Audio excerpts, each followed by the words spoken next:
చాలా రోజుల తర్వాత నేనైతే విజయవాడ అయితే వెళ్తున్నాను. ఎందుకు వెళ్తున్నానంటే నాకైతే కాలేజ్ నుంచి అయితే పిలుపు వచ్చింది.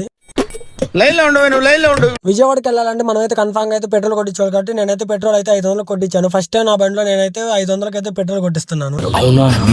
నేను ఎప్పుడు 100 రూపాయలకి కొట్టించాను. ఇప్పుడైతే ఫస్ట్ టైం మనం అయితే 500కి అయితే కొట్టిస్తున్నాం. ఎందుకు కొట్టిస్తున్నాం అంటే మనం లాంగ్ వెళ్తున్నాం కాబట్టి 500కి అయితే కొట్టిస్తున్నాం. సర్లేని నేను మన గోపి అన్న ఇద్దరం అయితే కలిసి అయితే వెళ్తున్నాము. అన్నని అయితే గుంటూరులో అయితే డ్రాప్ చేయాలి. మనం వెనకొండ నుంచి మనకి గుంటూరు వరకు అయితే మేమైతే కోటప్పకొండ నుంచి అయితే వెళ్తాము. ఎందుకంటే మన కోటప్పకొండ సైడ్ నుంచి అయితే మనకైతే డిస్టెన్స్ అయితే తగ్గుద్ది. తర్వాత అయితే రోడ్డుకి అయితే కొంచెం బాగుంటుంది. చిలకలూరుపేట నుంచి గుంటూరు వరకు అయితే నేషనల్ హైవే 16 ఉంది కాబట్టి మనకైతే ఈజీగా ఉంటుందని మన గోపి అన్న అయితే 100 స్పీడ్ అయితే వెళ్తున్నాము. నా బైక్ మీద నేను ఎప్పుడైతే 100 స్పీడ్ అయితే వెళ్ళను, ఏదో 60-70 కన్నా ఎక్కువ నేనైతే స్పీడ్ వెళ్ళను. ఎందుకంటే మైలేజ్ ఇంపార్టెంట్ కాబట్టి నేనైతే స్పీడ్ అయితే వెళ్ళను. తర్వాత ఎవరైనా నాకు ఫ్రెండ్స్ కి ఇస్తే వాళ్ళైతే కన్ఫామ్ అయితే స్పీడ్ అయితే తొక్కుతారు గట్టిగానే. ఇంత ట్రావెలింగ్ ఇంత స్ట్రెస్ తీసుకున్న తర్వాత ఒక స్ట్రింగ్ పడకపోతే మన బాడీ అయితే కంట్రోల్ అవుతుంది. ఒక స్ట్రింగ్ అయితే తీసుకున్నాం గుంటూరు వచ్చిన తర్వాత. మనం అయితే గుంటూరు అయితే వచ్చాం. గుంటూరు వచ్చిన తర్వాత గోపి అన్న అయితే డ్రాప్ చేసి ఇంకా నేనైతే విజయవాడకి అయితే స్టార్ట్ అయిపోయాను. ఇంకా ఫైనల్లీ మనం అయితే విజయవాడకి అయితే వచ్చేసాం. చూస్తున్నది అయితే కనకదుర్గ ఫ్లై ఓవర్. తర్వాత అయితే మనకైతే ఇబ్రహీంపట్నంకి అయితే వెళ్ళిపోవాలి మన రూమ్ దగ్గరికి అయితే. నేను విజయవాడ ఎందుకు వచ్చానంటే మనకైతే కాలేజ్ లో డ్రైవ్ జరుగుతుంది కాబట్టి నేనైతే విజయవాడ అయితే వెళ్తున్నాను. నేను వెళ్తున్న ఫస్ట్ డ్రైవ్ అయితే ఇదే. ఎందుకంటే మనం అయితే ఫస్ట్ రౌండ్ లో అయితే షార్ట్ లిస్ట్ అయ్యాం కాబట్టి సర్లే అని మన సెకండ్ రౌండ్ కి అయితే విజయవాడ అయితే వెళ్తున్నాను. మీకైతే వీడియో